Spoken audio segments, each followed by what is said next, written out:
So, action. One of the key things that people talk about in life is action, get into action. And we know that the action in our lives produces results.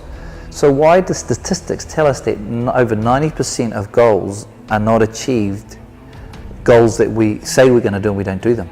There's a whole number of things. One of those things that I found out is from Randy Flanagan, a neuroscientist, research that says we're more governed by, in new actions, our bottom-up system than our top-down. Top-down is cognition governing body. Bottom-up is body governing cognition. Now, bottom-up is a system of protection, safety, survival and security, fight, flight and freeze. So what we found is when people, or what he's found is when people get into or go for new actions, what they do is they activate their biology of safety, survival and security.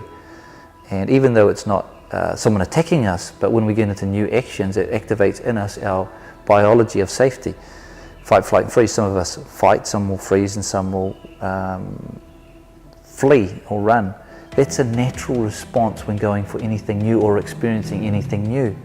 Even though we have the intention of creating the goals, even though we have the intention of creating something at the goal level, we're dealing with a bottom-up system, not a top-down system. And this is why goals aren't achieved, because we have to deal with our feelings of safety, survival and security, which is why we may fight against something we wanted to create. We might freeze, know what to do, or we might flee or leave the situation. Now if we dial that down not to being attacked, but dial it down to being normally human, those come across as excuses, justifications, resentments, even quitting. Not because we want to do that, because we really want to achieve our goals, but because that is a top-down system of thinking that we can do it, not a bottom-up system of knowing that we have to deal with our biology when going for anything new. Like any hero in any story, the hero must get over the obstacle. So the obstacle is our own biology. We must get over our natural inclination to avoid things. By avoiding them, we actually take the hero story out of our lives. When we deal with our fears, when we with our tendency to run away or to freeze, we're actually with the biology of the body.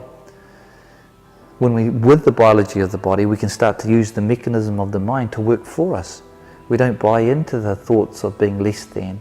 We don't buy into that. We hear it and we see it for what it is, a beautiful way of keeping us safe, and we say, oh, I am scared, these thoughts are controlling me, well they seem to be, but I want to get through this and I am going to get through this.